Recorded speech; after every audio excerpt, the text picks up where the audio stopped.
Hello everyone! In the last few weeks I've had several really good guests on my podcast, The Extra Mileage Show.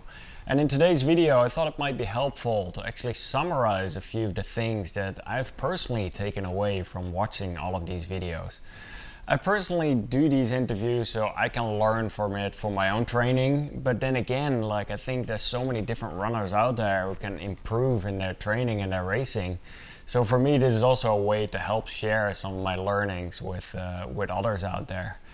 So recently I interviewed 3 different runners, all 3 different ages, which is interesting. The first runner was Jonathan Walton. He's 49 years old with a personal best of 2:28 in the marathon. Then the second runner was Josh Sambrook. He's only 23 years old, but also with a personal best of 2:28. And then last week, Jason Gierman. He is 38 years old with a personal best of 2:21. And the interesting thing is, all 3 runners have several things in common. And I think these things apply not only to really fast runners, but also to runners that are 4-hour marathon runners, 5-hour marathon runners, or runners of all levels really, looking to improve. So let's talk through some of these key takeaways that I've noticed, not only for my own training, but I think can apply to your training as well if you want to improve in the marathon. The first key takeaway between all 3 runners is that high mileage can absolutely help improve your running times. All these 3 guys run high volume, at least 100 miles per week, some weeks even up to 130 or 140 miles per week. They have absolutely made running a massive priority in their life, and I totally understand that that's not the case for many other runners out there. That being said though, there are many runners who have significant goals of reaching, for example, a Boston qualifier. They want to run a sub 3-hour marathon, but they only put in 30 or 40 miles a week. If you would increase that to, let's say, 50, 60, 70 miles a week, your chances to succeed are definitely increasing. Josh shared the Tanda Marathon Predictor, and that's a prediction of your actual marathon performance times. And they look back at the previous 8 weeks of training volume and also the 8 weeks of average pace. And based on that, the formula spits out like a marathon prediction time.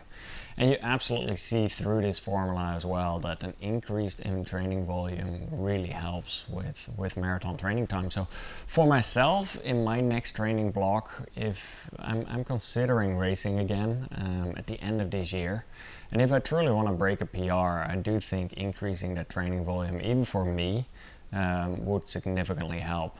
That being said, it's a fine balance as well between rest and recovery and getting enough miles in. So with a full-time job that most people have, that's not always easy, but do know that if you truly have that goal of breaking your personal best and putting your best performances out there, training volume can be an important one in that equation. For my next training blocks, I will be doing more double days. So a morning run and then an early afternoon or an evening run. And that way it's easier to actually find that 30 minutes or 45-minute block versus having to look for an hour-and-a-half block. And it really helps with the recovery as well. Your recovery will be much faster if you split it up, especially during the higher training volume weeks. Then the next one, running low heart rate miles in training works well for athletes of all levels. And I hear it every day, people who have slowed down their actual training who significantly improve in their racing. And this once again is runners from a 5-hour marathon breaking it down to a 4.5 or a 4-hour marathon, but even from the 4-hour going to sub 3. And these guys also, many of the miles that they run are at low heart rate. Josh, with a personal best of 2:28, goes to an extreme here. Only 2 to 3% of his runs are at a high heart rate. The rest is all low heart rate. And he calls it out very clearly. You don't need speed work to become a faster runner. He knows of many quick runners who effectively do no high heart rate workouts. The next one, analyze your fitness and fatigue levels with Elevate for Strava. And this is a web browser plugin that can be used for Chrome, for Firefox, and for Opera. When you go to Google and you punch in Elevate for Strava, or you can also check out the link in the description, you can actually download this plugin and you can install it. It connects straight to your Strava, and the cool thing is you get a much deeper analysis of all of your data. And you see all sorts of different graphs over time, how your fitness levels and also your stress levels, your fatigue levels are progressing. And I'm absolutely going to be using this for my own training as well, because it's a good way to actually see how you're progressing in the short term and the long term, but also truly be careful that you're not overtraining, and it can help limit your injury risk as well there. So it's a free app based on donations for the developer, but yeah, check it out. It's definitely a really good tool.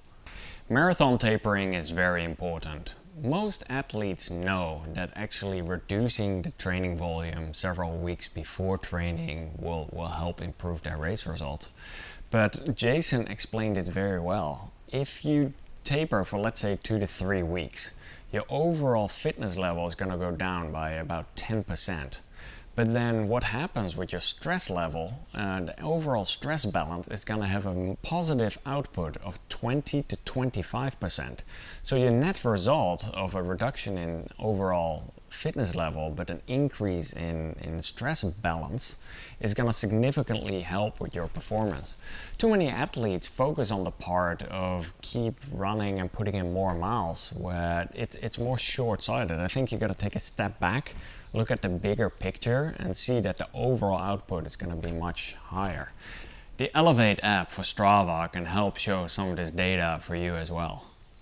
Measuring aerobic efficiency with heartbeats per mile. Jason mentions that he measures his fitness progress by actually looking how often his heart beats when he runs a mile. And this sounds so easy, but I'd never even thought of looking at it this way, so that was quite eye-opening. He uses a tool on the website fetcheveryone.com, so you can actually create an account there. You can download your running files from Strava and upload this, or from any other running platform, and upload this on the website, and from there on it analyzes it in much more detail. Just like an Elevate by Strava, this is also a deeper dive into your actual run. And the cool thing is you can see how often your heart beats. So I did it on one of my recent runs and I noticed my heart was beating about 1,100 times per mile. Then I uploaded the data from my Boston Marathon, and I actually saw some of the miles that I was running, especially at the beginning, were at only like 910 beats per mile. That was on the downhills, and then on the uphills you saw it going higher up, and then as the race was progressing it was going up a bit as well. But overall it's very interesting to see that. I think a MEF test on a running track is a great way to measure your aerobic progress, but that is often on a flat course on the same route, whereas I like uploading some of the other data as well from some of my races and some of the other different terrains that I'm running, just so I can see how I'm progressing aerobically. So take a look at fetcheveryone.com. Another one I'm very excited to do a lot more of is heat training with many different layers of clothes. It's probably gonna look something like this. It's really, really warm. I haven't really decided on the hat yet. Might be more like this. So yeah, there are many different benefits to heat training, and I've personally before heat trained mostly by sitting in a sauna. And Jason called out specifically how he does about 5 to 6 different training sessions with a lot of different layers of clothing on. So even right now I'm wearing gloves, I'm wearing long pants, you can't even see it probably. Have 5 different layers of running jackets to thermals to other underlayer shirts on there here. And all of this will help with actually teaching my body to cool itself down more in training, and so during a race that will help as well. You'll develop your sweat glands more, helps improve your VO2 max, many additional benefits there as well. So I'm very excited to start training with this. It's very hot, so I'm going to change back. Jonathan Walton brought up another good point, and that is limiting caffeine intake. This helps reduce or lower your overall heart rate. And even for my next training cycle, this is something that I'm going to be applying. I'm probably at this point drinking 2 to 3 cups of coffee a day. And before my next race and leading up to it, I absolutely want to cut that all out. I'm just very curious to see what's going to happen with my overall lower resting heart rate and my heart rate on my MEF test and heartbeats per minute and per mile as well. And then last but not least, record keeping is very important. All 3 runners, Josh, Jonathan and Jason, called it out that they keep a very clear track of what they're doing in training and how things are going during a race.